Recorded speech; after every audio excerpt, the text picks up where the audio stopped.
আউযু বিল্লাহি মিনাশ শাইতানির রাজিম। বিসমিল্লাহির রহমানির রহিম। ইন্নাকা লাআলা খুলুকিন আযীম। সাদাকাল্লাহুল আযীম।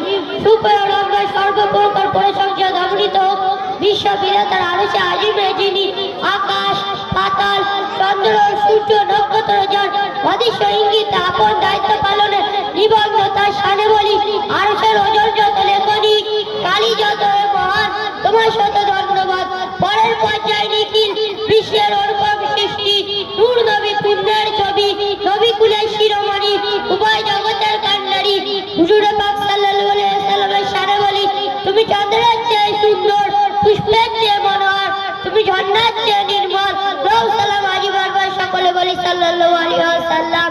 অতঃপর আজকের আলোক উজ্জ্বল সুসজ্জিত অনুষ্ঠানে মাননীয় সভাপতি সাহেব শুভ গমনকারী রসুল প্রেমিক শ্রোতা মণ্ডলী সকলকে জানাই খুব বড় ভালোবাসা ও প্রেরণ ভরা শুভ কামনা জানিয়ে হুজুরে পাক সাল্লাল্লাহু আলাইহি ওয়াসাল্লামের শানে আদর্শ আলোকপাত করার প্রেরণায় যাচ্ছি।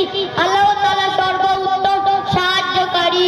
শুধু শ্রোতা মণ্ডলী ধাত্রীর বুকে যখন অমানসিক অত্যাচার অবিচার বেবিচার শিরিক বিদআত গোটা পৃথিবী ঘোর অন্ধকার হয়ে যেত তখন মানব সমাজ সুখ শান্তির জন্য চাতক পাখির ন্যায় নয়ন মেলে গগন চেয়ে থাকত।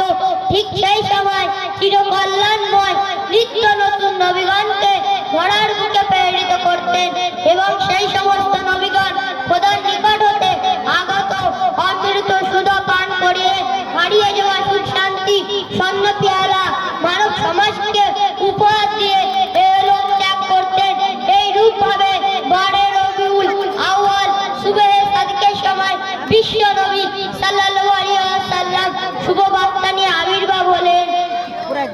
নবীগণের সর্দার বিশ্ব নবী